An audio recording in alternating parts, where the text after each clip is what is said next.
Welcome back to Live at 5. We're now joined by a good friend of the show, Dave Neuman from the Hearing Connection. And Dave, good afternoon. How are you doing today? Good. How are you doing, Alan? Doing great. There are lots of reasons for hearing loss out there for sure.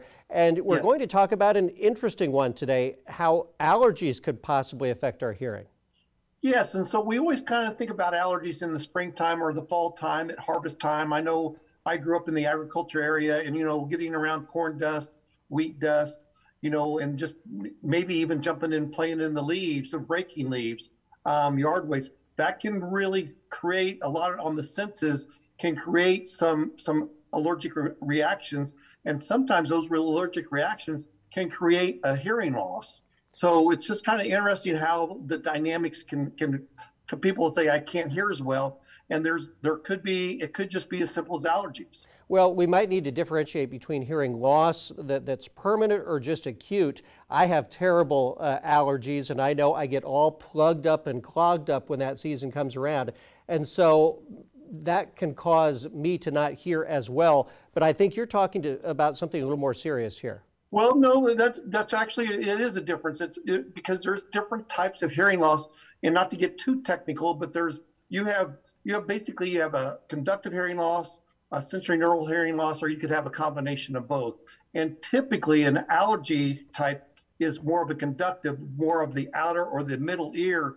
And those can be usually diagnosed by your medical doctor because they can look in your ear and they can show that there's inflammation or something, or maybe a eustachian tube where there's fluid in the middle ear, which is creating the hearing loss.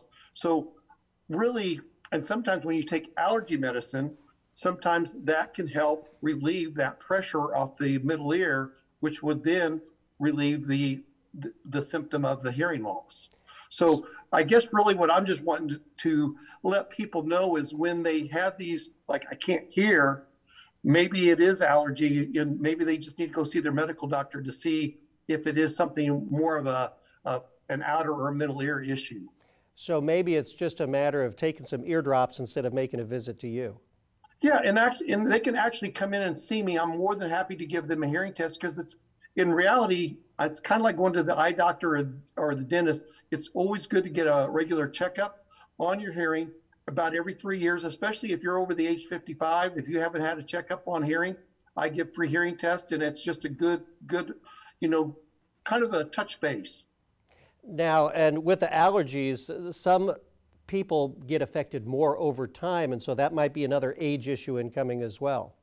Absolutely. Yeah, sometimes people grow out of them and some people grow into them. All right. Well, Dave, how can folks reach you if they've got more concerns, questions about their hearing? They can always, the best thing to do is just Google me, the Hearing Connection. You can go on the internet and just Google the Hearing Connection, or you can call me at 816-273-0074, 816-273-0074.